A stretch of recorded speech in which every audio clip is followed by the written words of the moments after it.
भाई totally cinematic match था Roman Reigns versus Seth Rollins का। हम कह सकते हैं one of the greatest match इन दोनों का, क्योंकि भाई हम कह सकते हैं इसके बाद पॉसिबली राइवलरी एंड हो जाएगी। तो दोस्तों मेरा नाम है शुभम और आप देख रहे हैं खबर WWE की। तो चलिए शुरू करते हैं।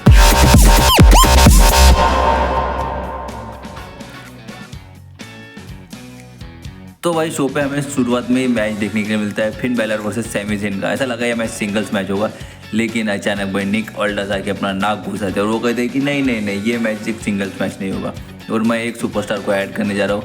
और हमें गुंथर का म्यूजिक हिट होते हुए दिखता है और गुंथर ये मैच में ऐड हो जाते हैं। फिर निक ऑल्डर्स के तब भी मन नहीं भरता, बोलता नहीं नहीं यार ट्रिपल थ्रेट मैच में भी मजा नहीं आएगा, मैं चलो और एक सुपरस्टार को ऐड करता हूँ। और फिर हमें म्यूजिक देखने को मिलता है केविन ओवंस का, रिटर्निंग केविन ओवंस का, और ये मैच बन जाता है एक फैटल 4-वे मैच की अगर हम बात करें तो मैच और बाप रे काफ़ी ज़बरदस्त मैच था। मैच में सैमी ज़ेन और केविन ओवन जब आमने सामने दोनों ने एक दूसरे को हक किया, बोला दोस्त अच्छा लगा तुझे देख के। लेकिन फिर उसके बाद जो दोनों ने परफॉर्मेंस की, जो दोनों ने मैच दिखाया, जो दोनों ने रेसलिंग दिखाई, वो काफ़ी ज़्यादा ज़बरदस्त थी।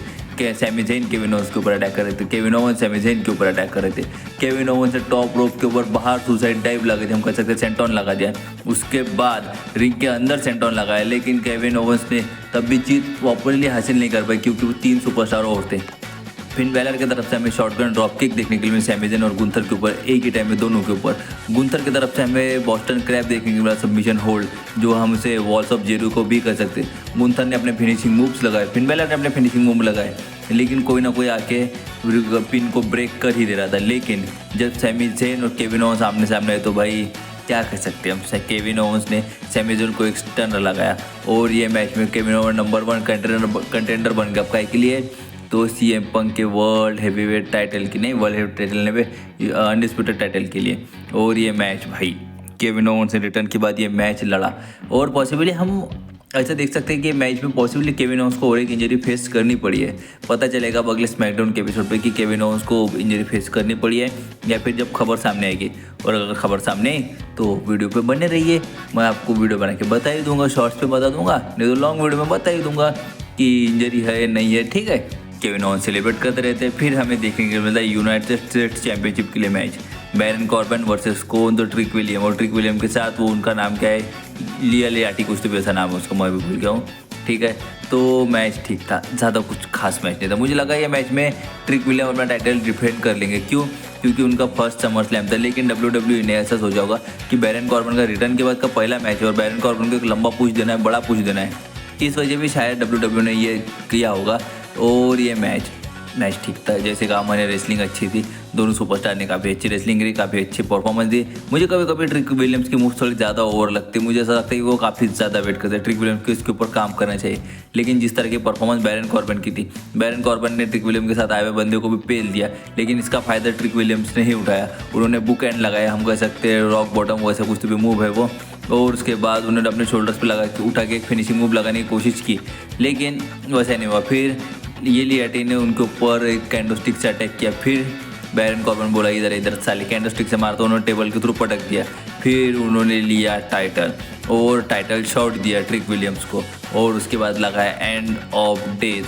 और जब एंड ऑफ डेज पड़ता है तो एंड ऑफ डेज के बाद कोई किकआउट नहीं कर पाता, सिर्फ एक सुपरस्टार है अभी तक हिस्ट्री में जिसने एंड ऑफ डेज के ऊपर किकआउट किया है, वो दूसरा जैसा कोई नहीं, ड्रू मैकिंटायर है। ड्रू मैकिंटायर ही अभी तक एंड ऑफ डेज पे किकआउट कर पाए।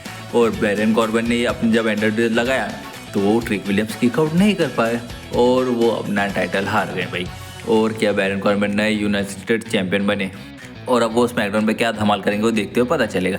फिर हमें देखने को मिलता है नेक्स्ट इंट्रीम, जो रिया रिप्ले ने अपना टाइटल छोड़ दिया है इंजरी की वजह से, उस टाइटल के लिए एक लैडर मैच सबसे पहले हमें देखने के लिए ट्रिपल स्टैटन, जेड कारगिल, फिर चेल्सी ग्रीन, और फिर सबसे लास्ट में एंट्री हुई शार्लेट फ्लेयर की।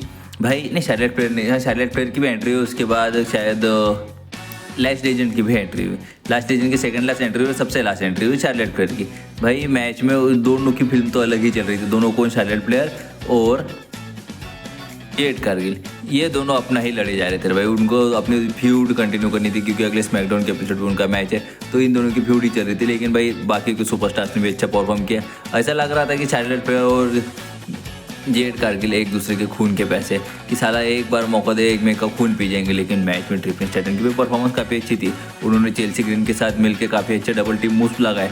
ऐसा लग रहा था कि चेल्सी ग्रीन इसको मदद करेगी ट्रिपल स्ट्रैटन को टाइटल जीतने में कि तू चढ़, मैं टाइटल देखो मदद करूँगी निकालने में। लेकिन भाई जब मौका आता है ट्रिपल स्ट्रैटन का तभी चेल्सी ग्रीन टर्न कर जाती है और वो अटैक कर देती है किसके ऊपर, तो ट्रिपल स्ट्रैटन के ऊपर। लेकिन भाई जो चेल्सी ग्रीन चढ़ने की कोशिश करते तो मी इन और B5 आके अटैक कर देती है और फिर भाई क्या चेल्सी ग्रीन में दोनों को ठिकाने लगाती है थोड़ा सा कैसे कैसे तो भी करके और लैडर के ऊपर चढ़ती है। और भाई सबसे शॉकिंग चीज़ वो यहाँ वो वुमेंस वर्ल्ड नहीं वुमेंस अनडिस्प्यूटेड चैंपियन ऐसा कुछ तो भी है, अनडिस्प्यूटेड चैंपियन बन जाती है। भाई अनडिस्प्यूटेड चैंपियन बनेगा तो उनका सेलिब्रेशन आता है काफ़ी ज़्यादा, वो डिजर्विंग भी थी। मुझे लगा वो शायद money in the bank cash in करके भी बन सकती थी, लेकिन WWE ने उन्होंने लैडर मैच जीता है। अब देखना चाहता हूँ मैं कि उनका टाइटल रन कितना लंबा चलता है, WWE ने टाइटल रन कितना लंबा देती है, क्योंकि WWE ऐसे टाइटल रन को शॉर्ट्स रखने में एक्सपर्ट है। ठीक है, फिर उसके बाद हमें देखने को मिलता है human money on the pole match, यानी कौन, तो डोमिनिक मिस्टेरियो वर्सेस डैनहाउज़न। भाई मैच काफ़ी ज़्यादा कॉमेडी था, मैच में रेसलिंग अच्छी थी लेकिन मैच काफ़ी ज़्यादा एंटरटेनिंग था। मैच एक सेकंड के लिए भी बोर नहीं हुआ। डोमिनिक मिस्टेरियो शुरुआत में पैसे निकालने की कोशिश करते लेकिन डैनहाउज़न उन्हें रोक देते, बोलते कहाँ जा रहा है पैसे निकालने।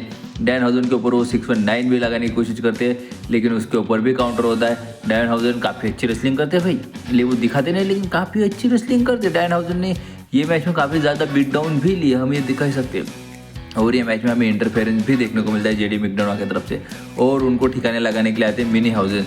लेकिन भाई जेडी मैकडोना अपनी पावर दिखाते हैं कि एक मिनी हाउज़न को उठा के पटकते, उठा के मारा है, उठा के क्या पटका है भाई, क्या पावर स्लैम लगाया है। लेकिन अचानक से कोई नाम ले लेता है जो हेनरी, और फिर क्या जो हेनरी का म्यूजिक प्ले होता है, जो हेनरी आते हैं गिटार लेके, गिटार से वो रैम के ऊपर ही अटैक कर देते हैं जेडी मैकडोना के ऊपर, किले ही भाई गिटार था पीठ के ऊपर। और फिर वो जाते हैं रिंग में और फिर वो मदद करते हैं इसकी डैनहाउज़न की। लेकिन डोमिनिक मिस्टेरियो और रेफरी एक तरफ से होते हैं, रेफरी कहते हैं जस्ट चल इधर से, मैं साइड में। और फिर मैच की अगर एंडिंग में हम बात करें तो मैच के एंडिंग में डैनहाउज़न के ऊपर डैनहाउज़न रस्सियों के ऊपर पड़े रहते हैं यानी लो ब्लो की तरह। और फिर वो अपना सिग्नेचर मूव यानी क्या जो अपना फिनिशिंग मूव है यू आर क्रस्ट कर देते हैं। और भाई डोमिनिक मिस्टेरियो के पीछे जो ह्यूमन मनी ऑन द पोल रहता है उसके पीछे ही एक फायरवर्क्स अचानक चालू हो जाता है, एक्टिवेट हो जाता है और डोमिनिक मिस्टेरियो नीचे गिर जाते हैं। फिर डैनहाउज़न जाते हैं, पैसे निकालते हैं और क्या मैच जीत जाते हैं इजीली। वो कहते हैं मैं जीत गया। मुझे ये सिर्फ इनका ये यूआर कस्ट करने के बाद जो पटाखा फुटता है वो मुझे इतना कुछ खास पसंद नहीं। डैनहाउज़न प्रॉपर फिनिशिंग मूव लगा के जीतते तो वो मुझे काफ़ी ज़्यादा अच्छा लगता है। ठीक, तो उसके बाद हमें देखने को मिलता है इंटर कॉन्टिनेंटल चैंपियनशिप के लिए मैच। तो सबसे पहले चैट गेबल की एंट्री होती है, फिर उसके बाद पेंटा की एंट्री होती है और दोनों ही सुपरस्टार एक दूसरे को हाथ मिला के एक दूसरे से रिस्पेक्ट साझा करते कि भाई इज्जत तेरे लिए इज्जत, ब्रो कोड ऐसा वैसा कुछ कहते हैं। और फिर मैच स्टार्ट होता है। भाई मैच काफ़ी ज़बरदस्त था भाई, जिस तरह से चैट गेबल ने परफॉर्म किया है मुझे तो लगता है चैट गेबल 2 या 3 साल पहले ही WWE में इंटरकॉन्टिनेंटल चैंपियन बन जाने चाहिए थे गुंथर को हरा के, लेकिन WWE ने ट्रिगर लेट पुल किया, लेकिन किया तो सही। और ये मैच में हमें क्या देखने को मिला, सबसे पहले रेसलिंग देखने को मिली, उसके बाद सबमिशन मूव्स देखने के लिए मिले, उसके बाद Canadian destroyer high flying move Chad Gable की तरफ से सुप्लेक्सेस, रिंग के बाहर रिंग के ऊपर से सुसाइड डाइव हम कह सकते हैं, moonsault, Canadian destroyer ring rope के ऊपर से डायरेक्ट रिंग एप्रिन पे। उसके बाद क्या चैट गेबल ने लगाया फिर पेंटा के ऊपर अपना सबमिशन मूव एंकल लॉक, और एंकल लॉक लगने के बाद पेंटा को टैब आउट करने के अलावा कोई ऑप्शन नहीं था। और पेंटा ने खुद ने चैट गेबल को टाइटल पहनाया कि चैट भाई तू एक नंबर आदमी है, तुम बहुत बढ़िया काम करता है चैट भाई। और चैट गेबल ने उसके बाद कहा भी कि ये सब मेरी फैमिली है और तुम सब भी मेरी फैमिली हो और ये टाइटल मैं तुम सबको डेडिकेट करता हूँ रे भाइयों। फिर आता है सब शो का सबसे ज़बरदस्त मैच, तो कुर्सियों के पीटी बांध लो, पॉपकॉर्न वगैरह होंगे तो ले लो। Seth Rollins versus Roman Reigns. Seth Rollins साल अपने चालू चीज़ों से बाज नहीं आएगा, वो सबसे पहले शील्ड का म्यूजिक प्ले होता है और एंडिंग में जब सियारा होटल इंडिया डेमो लीला शील्ड कहते तो वो थोड़ा सा साउंड ब्लर हो जाता है। फिर उसके बाद हमें सेथ रॉलिंस का म्यूजिक प्ले होते दिखता है। फिर रोमन रेंज की एंट्री होती है और दोनों भाई रिंग में आमने सामने खड़े होते हैं। भाई match of the year, match of the century, match of the decade कह सकते हैं दोनों के बीच में। इतना ज़बरदस्त मैच था, दोनों ही सुपरस्टार्स ने ऐसी परफॉर्मेंस दी जैसे कि वो आज के बाद इसके बाद रेसलिंग करने ही नहीं वाले। इतनी ज़बरदस्त परफॉर्मेंस दी दोनों के दोनों सुपरस्टार ने।